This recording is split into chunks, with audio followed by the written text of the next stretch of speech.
Off on another adventure, are we?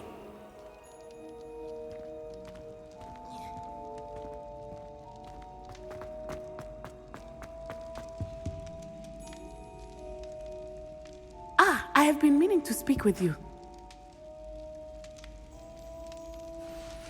I still can't believe we escaped the Ashwinders. You may not realize it, but you are the talk of the school since you saved me that day. I wonder how everyone knows about it.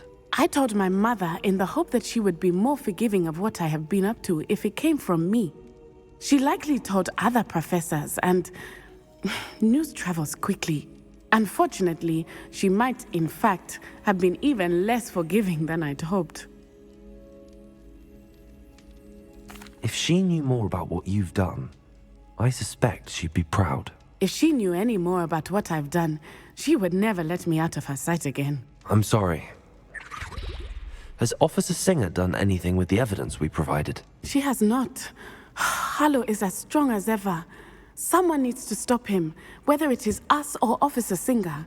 If someone had stopped the monsters like him in Matabeleland, my father would be alive today. What exactly happened to your father?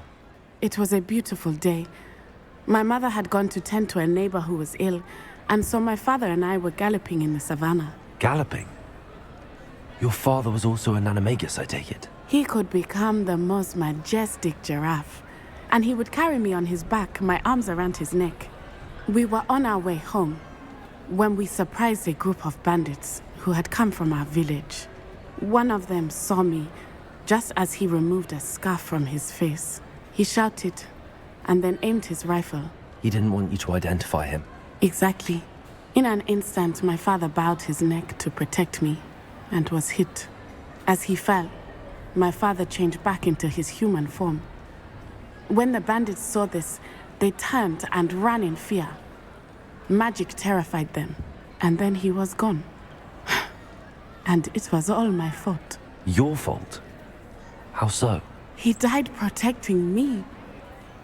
If I had been capable of protecting myself, he would still be alive today.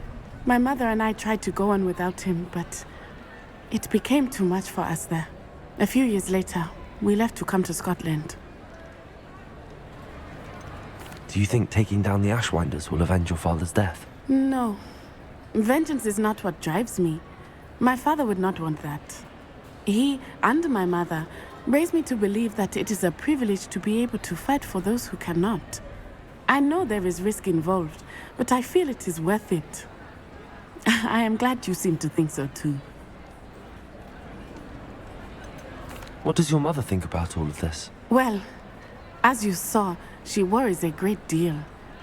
She is an excellent seer, but I think it bothers her to this day that she did not see my father's death coming. She misses him, as do I. So I believe on some level she understands my need to seek justice in a small way. But that does not mean that she likes it. Do you think your father would approve of the things we've been doing? Oh my, that is a good question. In theory, yes. Although he would worry as my mother does. But I think he, of all people, would understand my persistence. My father never shied away from a fight for good, no matter how ruthless the foe. And I think he would have enjoyed knowing that I had a compatriot like you. I'm sorry, Natty. I can't imagine what you've been through. Your father sounds exceptional. He was.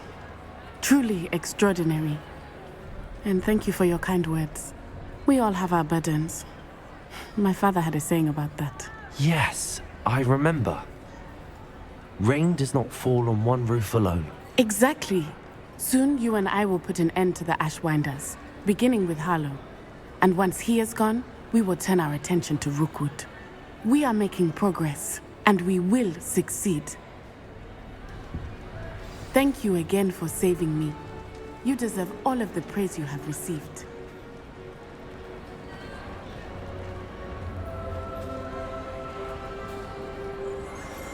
Revelio.